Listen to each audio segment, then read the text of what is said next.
welcome to Elements of Ayurveda, Empowering Wisdom of Life. I'm your host, Colette, and in this podcast, I hope to empower you to take charge of your own health by sharing the holistic teachings of Ayurveda, the ancient healing tradition from India. We will also discuss topics like health and wellness, nutrition, yoga, fitness, meditation, breath work, and much more, as well as interviewing lots of inspiring people along the way. My humble wish is to help you to connect to your true nature, to Mother Nature, and to each other. If you like the content, be sure to subscribe to the show, and the new episodes will automatically download for you to enjoy. If you're new to Ayurveda, I recommend you listen to the first couple of episodes where I do an introduction to Ayurveda and the mind-body types. I've also set up a Facebook group for us to connect and to support each other, and I'd love for you to join me over at Elements of Ayurveda podcast group. And now, here's the show. Just one more thing before we start the show. I want to talk about the upcoming group online Daily Habits for Holistic Health course. This course is starting October 27th, and it's a 4-week online course. You get a daily webinar each day from me, a short daily webinar, along with guidance and information how to implement these daily self-care practices. We know that our life is a sum of our habits, what we eat each day, what time we wake up, what time we go to bed, how we exercise, who we hang out with, how we spend our time is a sum of our habits. And so if we want to really make changes in our health and well-being, we need to look at what our daily habits are. And this is what we do in this course. We go in depth talking about the circadian rhythms, and then I help you implement habits, daily habits, simple habits that will keep you in tune with the circadian rhythms, and therefore will keep you in tune with nature, and you will go with the flow of the energy of the day rather than going against it and suffering. So along with the circadian rhythms, we also go into depth about the mental qualities and how to achieve and maintain balance mentally, so you don't have that pendulum swinging from one emotion to the other, or allowing emotions to really take over your body and your mind. So we talk about how to bring your mind more into the Sattvic qualities rather than Rajasic or Tamasic. So we talk in detail about that. We also talk about the principles of Ayurvedic healing and how to become your own healer, not only for yourself, but for your family and for your friends, and really taking charge of your own health instead of outsourcing it. And we also talk a lot about intuition and listening to that inner guidance and how to access that inner guidance as well. So I hope you can join me. You can check out the link in the show notes for this Daily Habits for Holistic Health course starting October 27th. This is a group online course, so we go together in a group, holding each other accountable, supporting each other along the way. You'll have me and the other participants as well for support. But I also offer it privately throughout the year if that date doesn't suit you. So you can check out the link in the show notes for the Daily Habit for Holistic Health course. And now, let's start the show. Hello and welcome to Elements of Ayurveda. Today, I'm excited to be here with Amy again. Hi, Amy. Bonjour. Ça va? Bonjour. Nice to see you. Nice to hear you. Likewise. So, in our previous conversation, Amy, we were talking, the episode was on balancing our spiritual journey with our professional and personal journey. And at the end of that episode, we started to touch on relationships, specifically romantic relationships. Because, Amy, you mentioned about the 3 deadly sins, about greed, rage, and lust. And then lust led us down this rabbit hole. And we promised to get back to the audience and talk about this huge topic of relationships. And this is what we're going to focus on today, because we decided in that episode, the previous episode, that we just needed to do this on a standalone episode because it's so massive in itself. So here we are talking about love and relationships, and while you're on your spiritual journey, and how it all unfolds, and what Ayurveda and Yoga has to say about it. So are you ready, Amy, to take this on? I am ready. I am. I have no idea what's about to happen. I feel a little nervous. I was a little scared after a few hours ago. I'm like, oh my gosh, am I prepared? Am I able to handle this huge topic? But anyway, let's see what happens. Well, first of all, I want to talk about, well, what is love? And I came across Dr. Ladd's Ayurveda approach to love. And he said that it's devotion, it's commitment, it's compassion, and it's not possessive or it's not lustful. So that goes back to where we left off in the last conversation about the 3 deadly sins of lust. And lust is, it's excitement, but it's short term. Whereas in Dr. Ladd's explanation, it's really about coming together and having commitment and devotion. And of course, we know that yoga means a union. It's a coming together. Would you like to share some yoga knowledge on what love is? I would. I have long studied this question. What is love? What does it mean to be in love? What does it mean to give your heart to someone? And I agree with Dr. Ladd. I mean, I'm not saying that having chemistry and great sex isn't wonderful and fantastic. And of course, you would want that also. Mm-hmm. But that's really not the basis of what's going to hold us together long term with a intimate partner. It is that commitment and that devotion to them, that you want good for them, and that the relationship is more important than either individual, mm-hmm. and that we kind of both give to the relationship, and that requires 2 partners that are both willing to do that. I mean, that would be the first thing that I want to say is, when you're looking for a partner, I think a lot of people go by the external, the Annamaya layer of the Panchamaya model, the five layers of the human system, that, that person looks good, and, that person, can, make me feel good physically. And let's remember that's the most superficial and the least powerful. Mm. And what's much, much deeper is your emotions and what you're willing to commit to together. And, that's the deepest layer of the 5-layer model that we talk about in yoga. Mm-hmm. And that's really where it needs to be. Mm-hmm. So, just putting that relationship first in terms of, what can I do to serve you? What can I do to help you be the best person you can be? Right, exactly. And then going back to talking about that exciting stage when you first meet somebody and you're in that excitement, it can be related back to the stages of life in Ayurveda, where we have the kapha, the pitta, and the vata stage of life. And if you think of that first few weeks, months in relationship, maybe the first year or so, where it's really excitement, that could be considered like a pitta phase of a relationship. It's passionate, there's lots of chemistry, there's a lot of heat, there's a lot of transformation. That could be all that exciting pitta energy. And then you go into that stage 2. So that's kind of that superficial energy you're talking about, that attractiveness. But then there's going into more kapha phase, where things can become a little bit more predictable, maybe a bit more routine or comfortable. And this is where we kind of need to use those building blocks of kapha. Kapha is made up of that earth and water, like building blocks, to build a strong foundation, really supporting each other on our journey. We alluded to that in the last episode that we talked about, whereas, the honeymoon phase is over, and now it's like, right, let's build a strong foundation. You've decided you're going to enter into this relationship together, supporting each other on your journey, respecting your differences, and also being present for each other. This may be a time where, you support each other on your career, on your spiritual journey together. Maybe you decide to have a family. And this is where that really building those stable building blocks into a committed phase.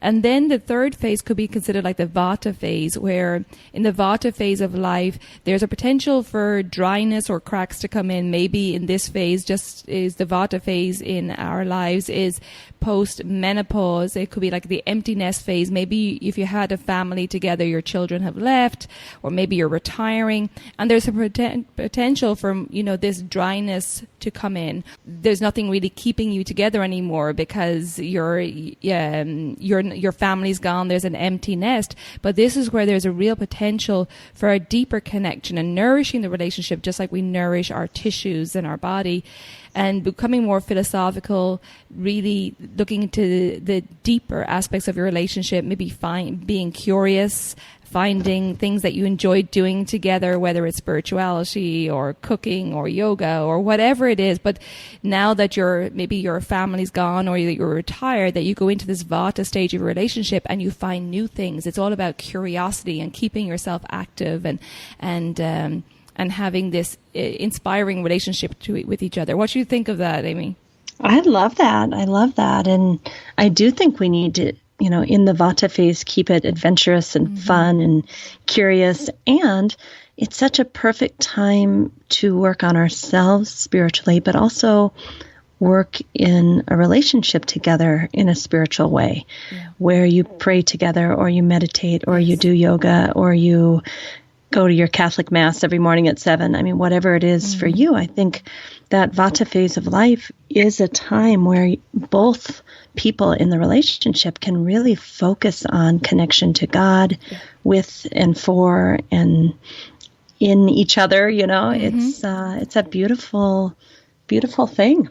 Yeah, exactly. And if that's saying that, these stages can appear in a relationship no matter where you are in age, but exactly in the vata stage of life, according to Ayurveda, there's this natural going inward, a natural looking at life more philosophically and thinking about the higher purpose of things, because you were so busy in the previous stage with life, career, family, and now you have more time. Maybe you're retired.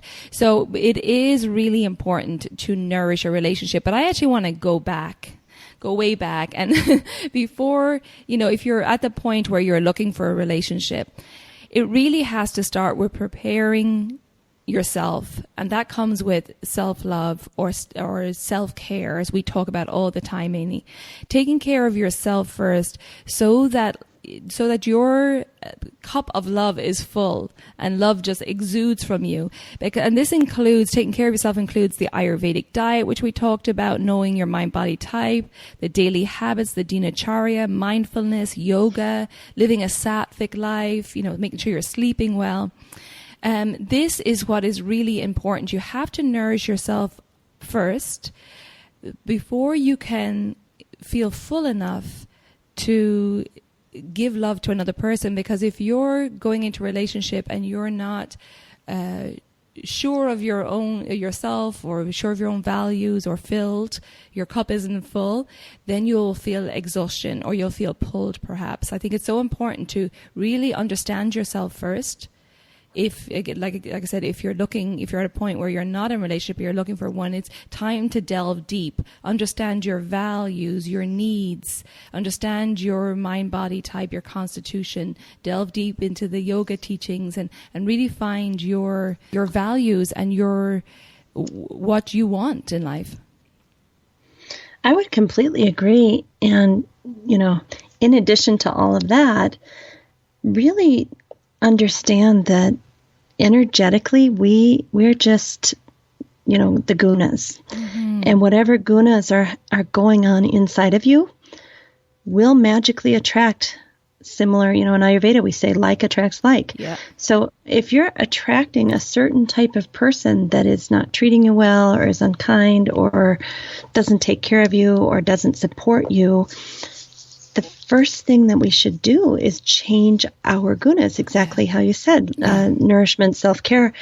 And strangely, when you change your gunas, like attracts like, different types of people will come into your life and show interest in you. And I think that's an interesting place to be, because maybe for your whole life, you've been attracting one type of person, and then you finally get self-love and self-care, and a person that maybe you don't consider your type suddenly approaches you and shows interest in you, and you're thinking, oh, that's not my type. Well, it should be your type. That's the type that you want. I tell people all the time, find a man with kapha that's going to hold you and take care of you and love you and be devoted to you and be faithful to you. Like, get some kapha in there, and so, we have to change our gunas in order to attract an appropriate partner that's actually going to be in it with us for the long term and put us first. Exactly. And if you've had relationships that haven't worked out, I think it's important to be curious about why it didn't work out and see exactly like Amy said, what gunas were, you exuding at that time. Was it more tamas? Was it more rajas? Was it more, lustful? Was there jealousy? Was there fire there? Was there friction?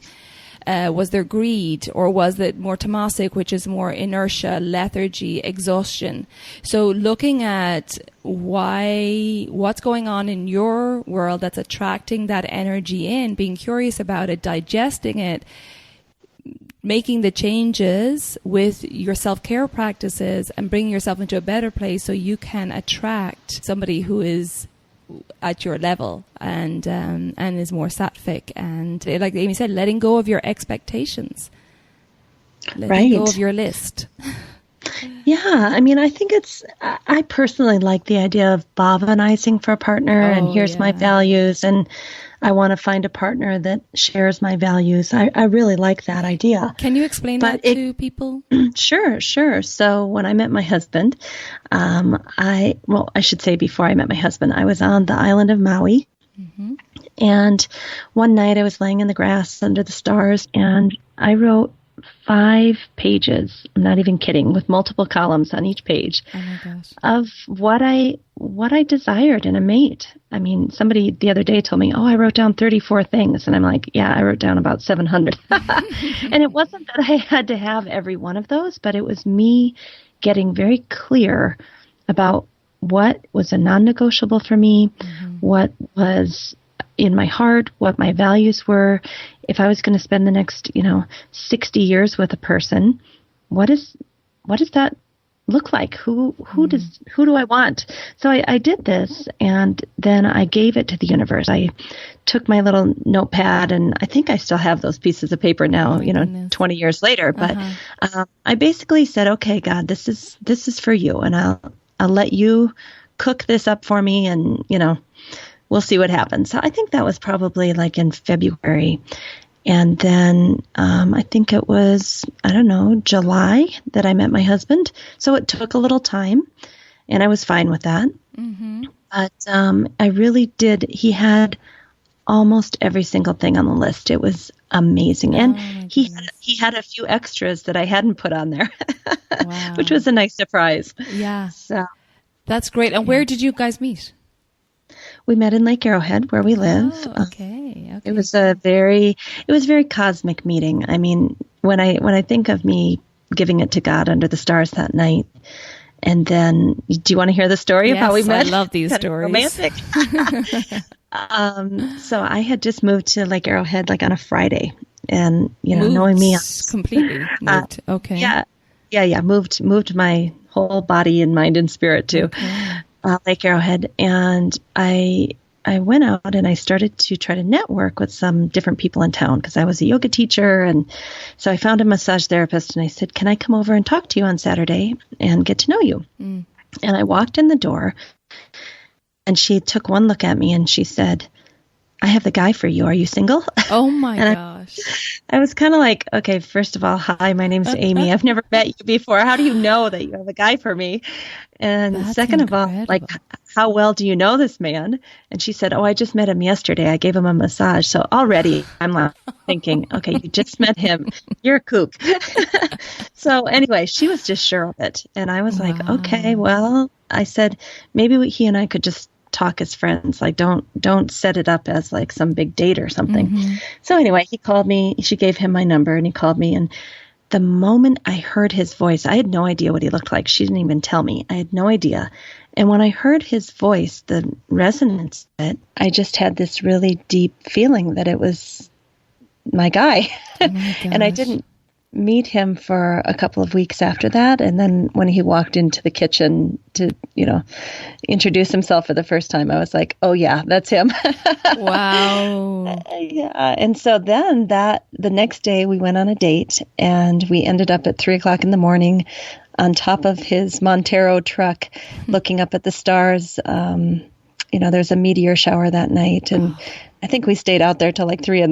That was our first date. So it was very cosmic, but I truly believe that it all started in Maui, underneath the stars, with me making my wish known to God and being very clear about it. Right, exactly. And I love doing bhavanas too. I oftentimes do them with my friends where you're speaking in the future, where you're saying that, okay, we're a year in advance and you're talking about these things have already happened. I think that's great because you're feeling the energy. Just like when you made your list, you're feeling it in your body, in your emotions and energetically.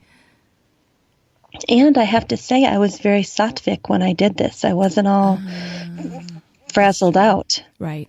Well, that's a beautiful story. I think that's great. And I think it's important, very important, we've talked about before in the show, is to know your values and know your needs as well. Know what you are willing to accept, but at the same time, not being fixed to that list. Like you said, there were some things on the list that weren't there that your husband had, but it's also, I think it's a great practice, but also not being fixed on it, because somebody, like you said, Amy, if someone doesn't meet your physical needs, if they don't have the height you prefer, or that eye color, or that hair color, or whatever, that you don't get fixed on that. It's so interesting that you say that, because when my husband and I started dating, he kept saying, it wouldn't matter what you look like. There's something so much deeper between us. And I felt the same way. I mean, I was glad he was so hot, but I always tell him he's out of my league.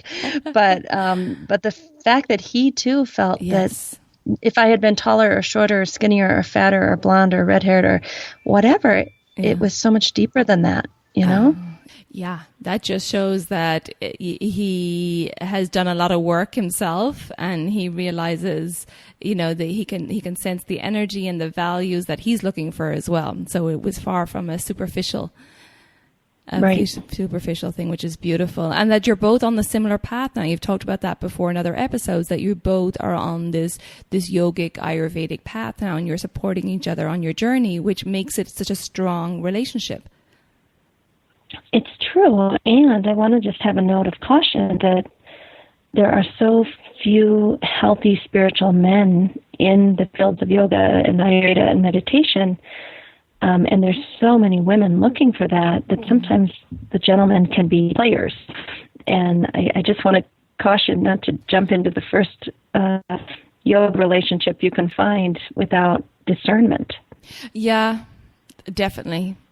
There's a lot of that. Yeah.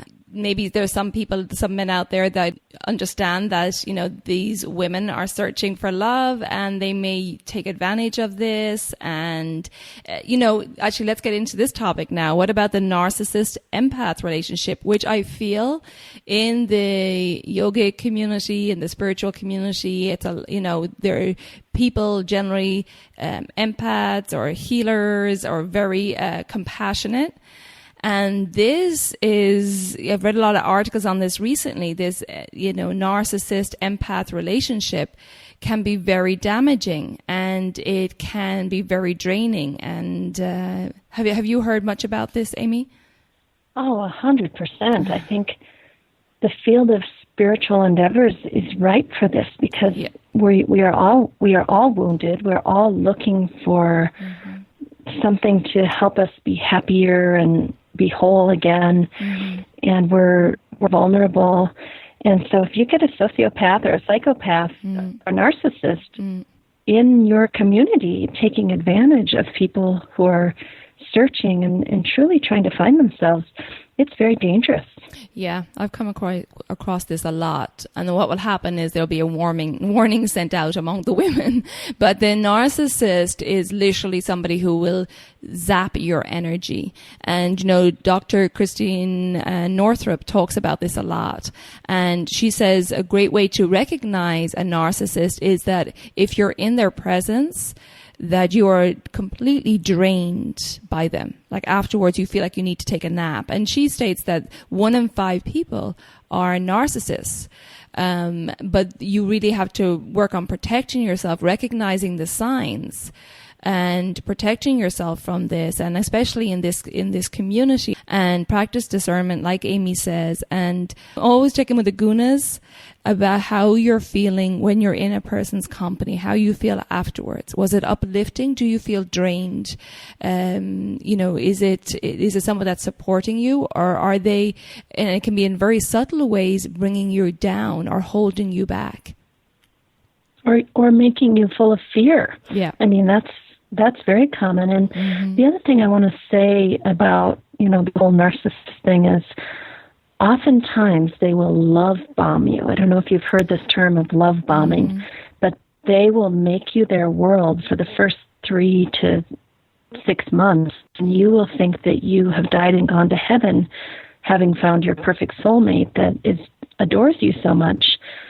And then they'll turn it, and pretty soon, once they've got you hooked in, they will control you and manipulate you and use and abuse you. So just because there's great chemistry and you think someone's totally into you, again, I say use discernment, because they could be love bombing you.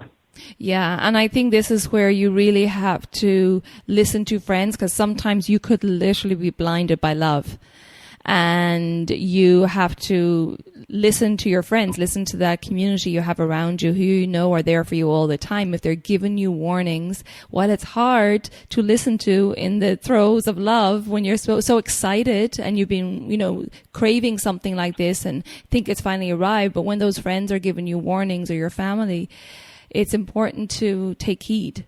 They're not, your family and friends are not out to hurt you. They care about you. Yeah, and another thing to think about is, does the person who's doing the love bombing have family and friends? And if they're kind of a lone wolf, you have to look at that. Right, that they have close friends. Yeah, so true. And, it is, we're not trying to put fear in people. And, if you've been hurt by these types of relationships before, it's important, again, to digest, learn the lessons and move on, and not to allow that wall to go up around your heart, which oftentimes happens, or that you're in fear, or you're really got into protection mode. That it's important not to let these bad experiences hinder you going forward. It's important to delve deep into it, to figure out what the lesson was. Maybe that person came into your life to break you open, to show you another way, to make you wake up, many reasons. But it's important not to let that bad relationship hold you back going forward. Absolutely. I mean, I really like to look at life as an opportunity to learn about ourselves and grow and have less suffering. And so every opportunity, as painful as it is, can be that. And I think the digestion can happen for decades, actually. I've had a relationship many, many years ago that took me, 10 years to feel at peace with what had happened. Right. But that was great digestion for me, because he was just a character in my play. I let him be in my play. I let him be on the stage for way too long. I let him have a major role in my life. And I had a lot to learn about, not letting people in, don't adore me. And so even though I could blame it on him, it was really me discovering about me and what I'm willing to accept. Yeah. So even the painful things are so important. Like you said, these painful relationships are so important to digest fully. Oh, yeah, absolutely. And it's, I know at the time when you're going through breakups, it's very hard, it's very hurtful, but it depends on how you look at it. There has to be a time of grieving, of course, but then there can be this great, like we always use the word curiosity about, why did I track that in? What is going on? And it's all about coming back, not blaming yourself, but looking at what's going on in your life, that you attracted that and that you allowed it in. And then just learning. It's not about blaming or shaming. It's really about learning and then moving forward with your new tools and your new, sense of freedom, and going forward and going, okay, I've learned, and now I know, I have a little bit more education around what I'm looking for and what my needs are going forward. I completely agree. I think even if you've been in a long-term relationship, you can still do this work. Like, say you've been married for 30 years and you're just so sick of your husband or your wife, and you're just like, oh, I don't know if I can take another 30 years with this person, and trying to figure out what the next few decades looks like for you. I think you can do all of the work that we're talking about in terms of bhavanizing for your perfect mate, in terms of transforming and growing and digesting. You can do that in your current relationship. And I have seen people through yoga therapy completely turn around their marriage in a matter of 6 months to be the relationship that they wanted. Right, because changing themselves changes the energy. Right. Right. And then that energy you exude, if you're really taking care of yourself and really prioritizing your self-care, then you're going to feel this energy of love from within just comes out through every pore. And then you start changing the energy around you. Notice how when you feel good, it seems like everyone else around you is good as well. So it's about really starting with yourself. I agree. And, my husband and I started off on this blissful note of soulmates finding each other. But then when we finally got married, the first 7 years, he's a Pisces and I'm a Virgo, and we're complete opposite personalities. And it was a lot of work together. I mean, we had some rocky points. And so I also want to tell people that even when you found a soulmate, it doesn't mean you're not going to have to work hard together. And go through those guna cycles that you talked about at the beginning, that you have the excitement, and then you have the boredom, and then you have the spiritual connection, and, relationships will go through cycles of gunas. There's no doubt. Absolutely. Yes, absolutely. And it's important then as well to understand your partner's dosha or mind-body type, because when you do your own education on your own mind-body type, your birth constitution, understand your own tendencies, then you also learn about the other doshas, and you can learn about your partner's type too, and then what their needs are. For Vata, who we say if they're out of balance, can become overwhelmed or stressed or anxious, maybe nervous or feeling indecisive.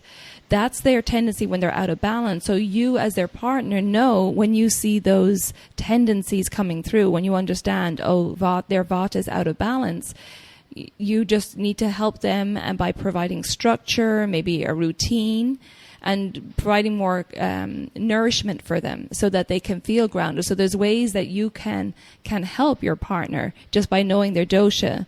Is there anything else that you want to add there for Vata, Amy, before I go forward?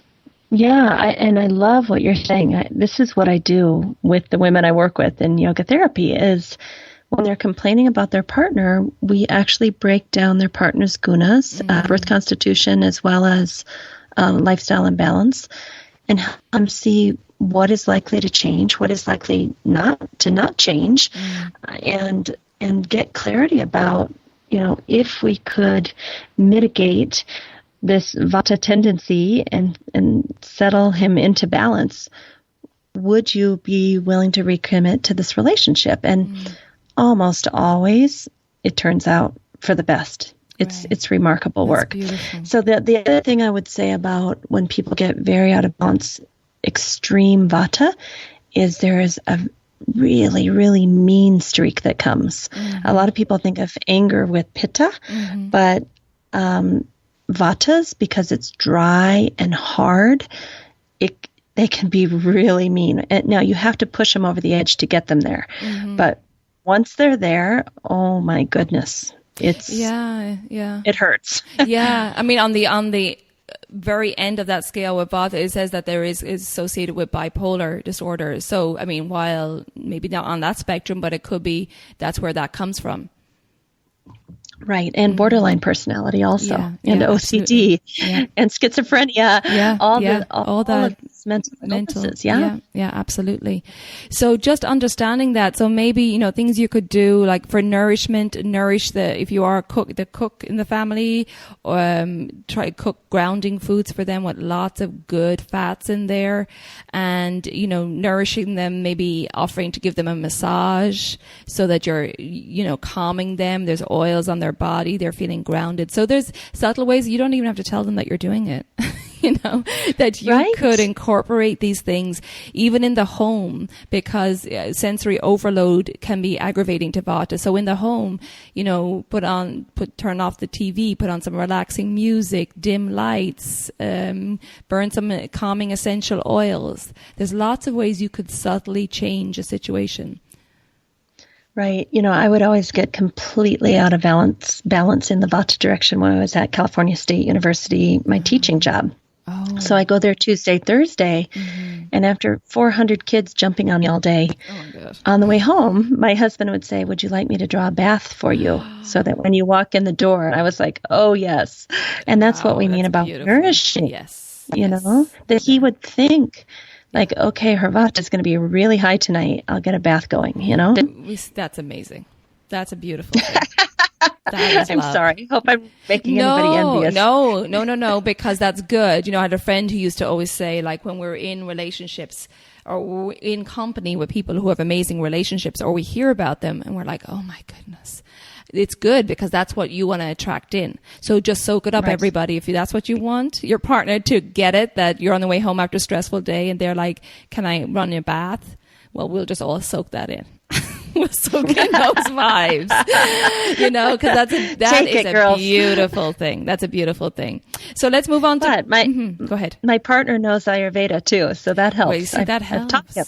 Yeah, that's it. And that's a beautiful thing. Just encourage them. But at the same time, it's beautiful that your partner is on that path with you. But at the same time, it's as well respecting each other's journey, right? Not necessarily your partner may not want to know about Ayurveda, or may not have an interest, maybe not right now. But like I said, you could do these things subtly. They don't even have to know. But it's all for their benefit. It's nothing sneaky about it. It's all for the benefit, all for the good.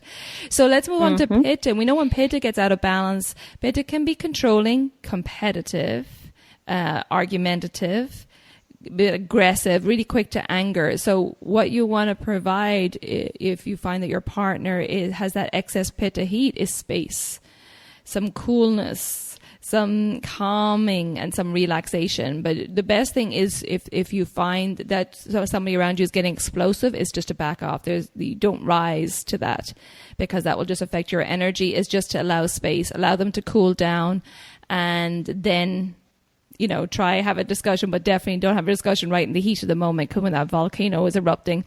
So, you could do this with, provide cooling for them with cooling foods. We talk about coconut and coconut water, mint, mint tea, this time of year. Cucumber, voila, watermelon this time of year, especially in the heat of summer. Make them, a watermelon, cucumber, mint mocktail or something to cool them down. And just know that, when they come in, maybe if your partner's coming in after commuting, it's a hot summer's day, we're in summer right now, they've just commuted back home from work and they're all stressed, is don't meet them at the door with questions. Allow them time, allow them to go take a shower, cool down, just give them some space. Just understanding that it could save a whole evening of arguing. And just providing, again, relaxation and calmness. And, definitely if you find your partner's out of balance and Pitta, staying away from the spicy food, anything or the oily foods, like fried foods, that's going to really aggravate the Pitta as well. As well as alcohol.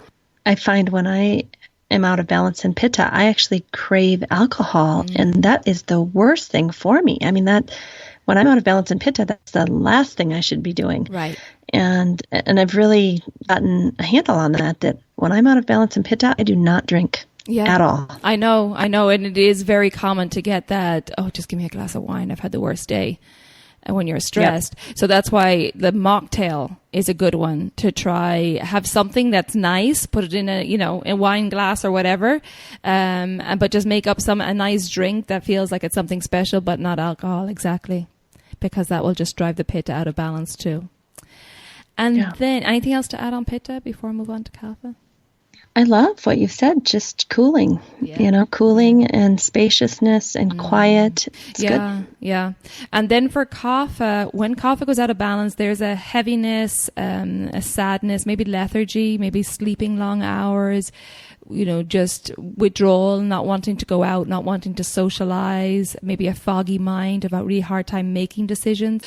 So here's what you could provide for if your partner is kapha out of balance, is provide motivation in a nice, compassionate way, right?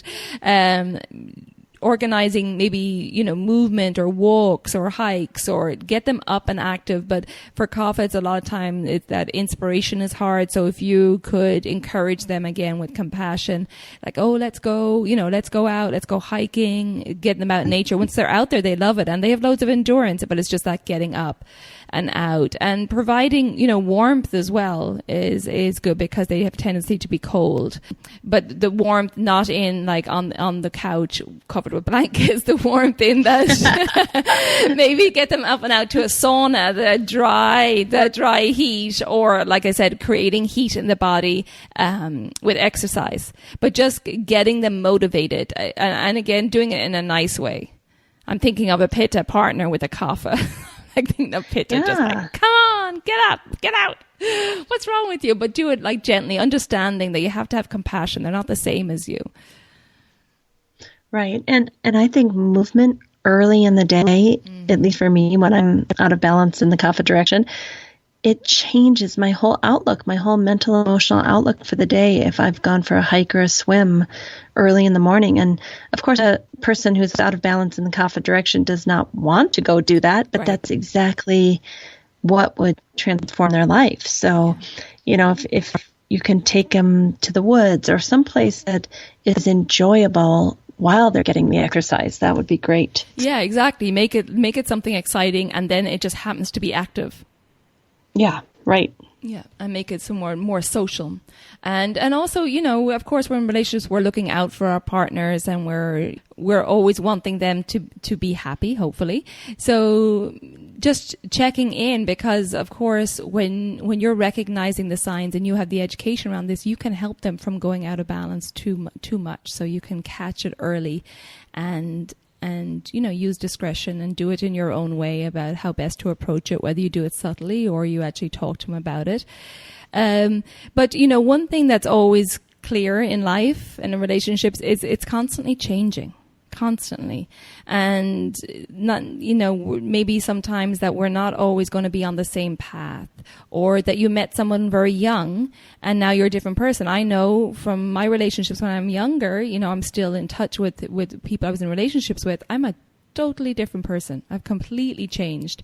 And as you go through those changes, again, we have to be respectful and compassionate, and learn when to move on, learn when, rather than that holding on or that gripping. We talk about kapha sometimes gets possessive and holds on a lot of times. And as a lot of us can do in relationships, it's learning when, okay, we've clearly come to the end of the road here, and we're both on different paths, and I think it can be cathartic for both of you to be open about it, discuss it, be rational, be objective, and also practice unconditional forgiveness. I think that's important too.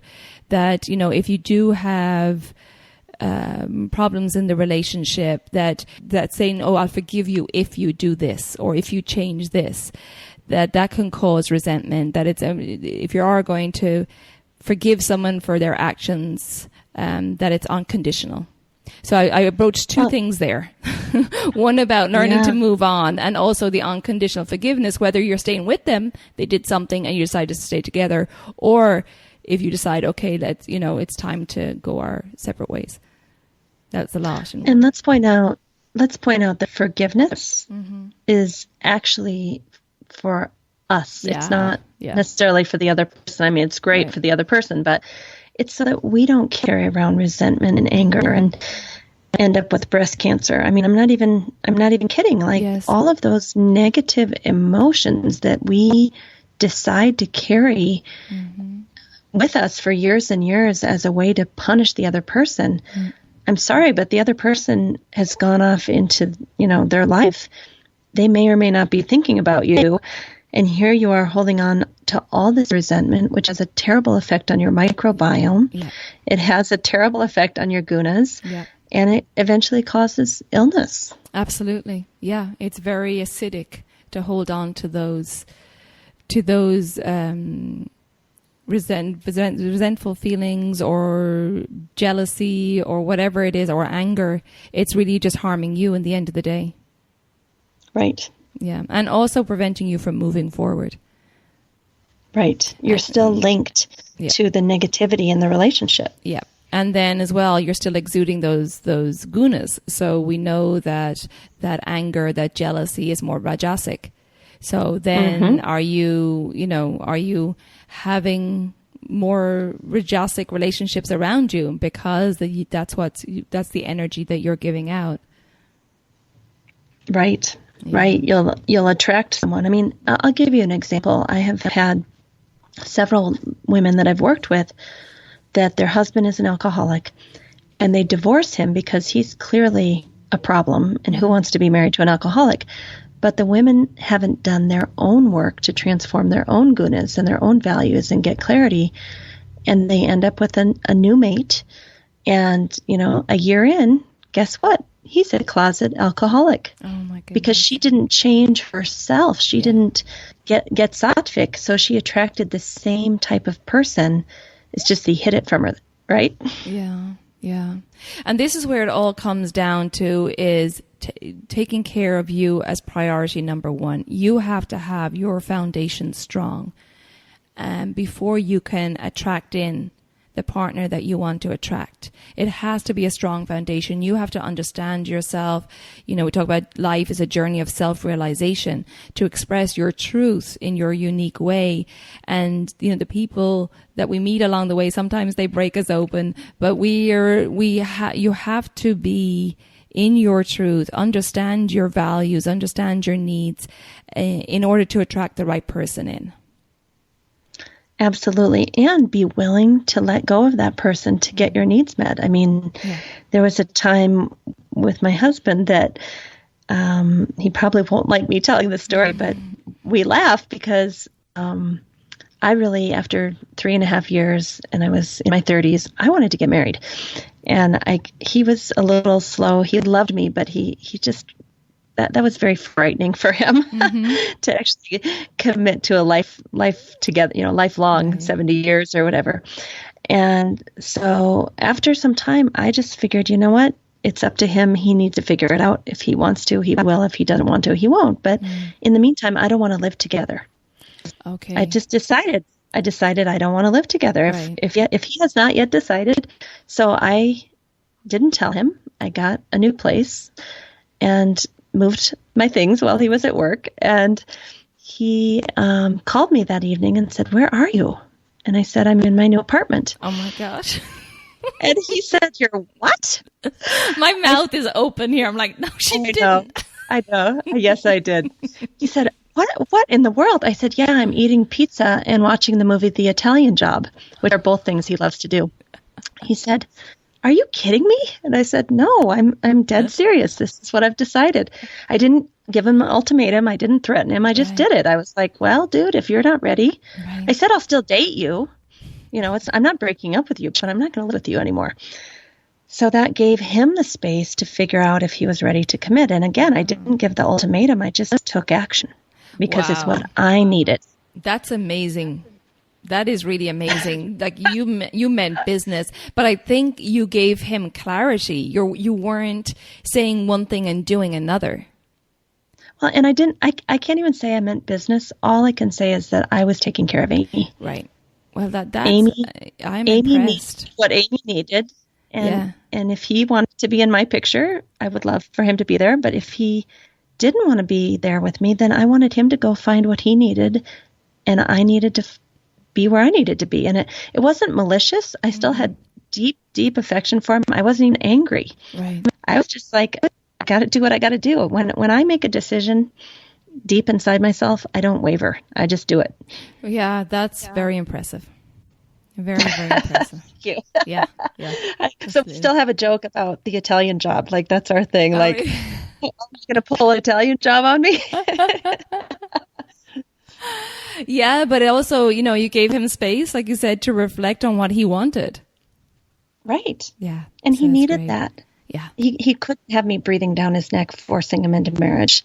Right. Right. I didn't want to I didn't want to give somebody an ultimatum to marry me. Right. Exactly. I wanted them to come to that him to come to that conclusion. Yeah. No, that's great. Yeah. And I think it's important to your actions also represent what you're saying, that one of my, as you know, my mantras, I've said it before, is that I want to live a life where I strive to live a life where what I think, say, and do are in alignment. And this mantra has been the cause for a lot of change in my life in the last couple of years.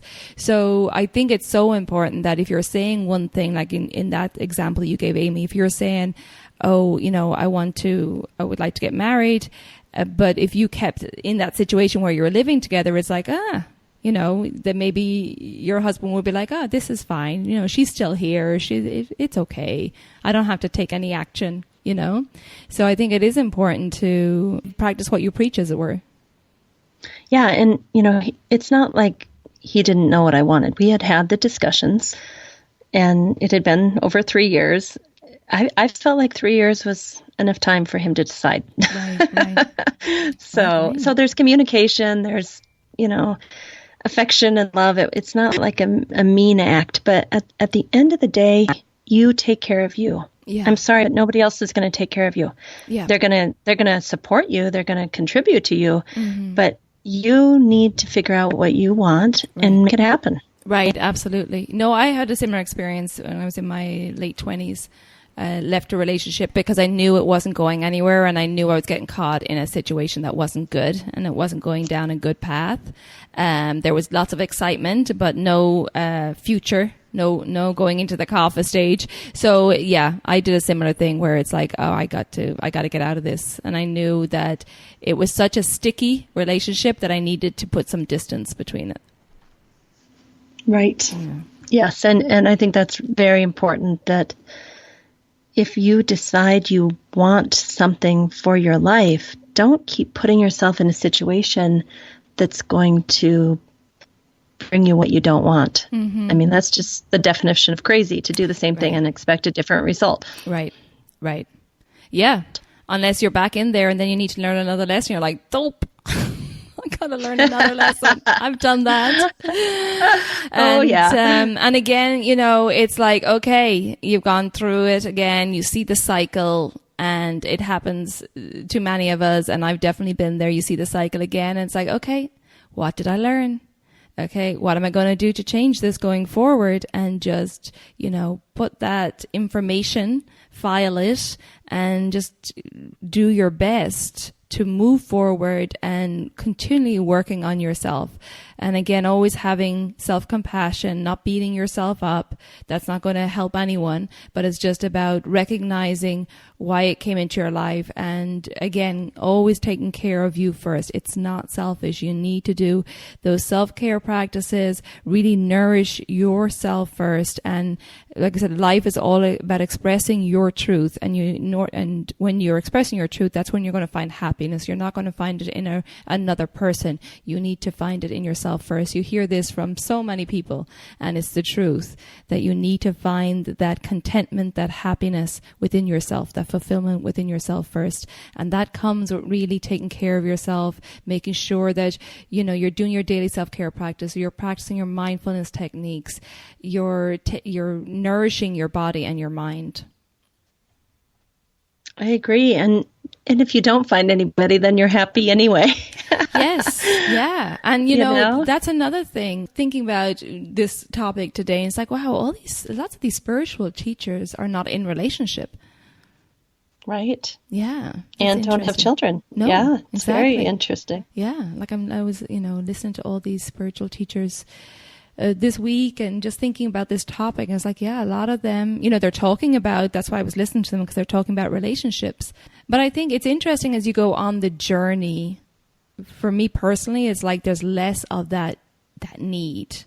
If it comes, beautiful, but there's less of that longing, that need, that striving for it. Yeah. So, I think when you have that fulfillment within yourself, and I'm not saying I'm completely there, but I'm definitely working hard at it, that there's less of a seeking for it elsewhere. Yeah. And I think when two healthy people who have daily routines that keep them in sattva most of the time, and they take responsibility for their own sattva, when two people like that come together, that's going to be an amazing relationship. Exactly. And when your partner gets it and understands things on a deeper level, and it's not saying that you have to find someone that's, on the same spiritual journey as you. They may still have a deep understanding of life, but not necessarily practice yoga or Ayurveda. I always think like a farmer, who understands nature and the earth, they definitely understand sattva and a sattvic life. It can become in many forms. I actually think it's better to find a tangential spiritual warrior. Find someone who's in acupuncture or farming or, something, astronomy, or something that connects them to higher consciousness, even a scientist, that they get it, that there's something larger than us, and that we are just a little ant on the earth doing the best we can and trying to stay out of suffering. I mean, there's so many different fields that someone could have, what yoga says, chitta vritti nirodha, one pointed focus. And I think no matter what you go deeply into, if you found someone who was a winemaker, who's completely absorbed in winemaking, that is their yoga.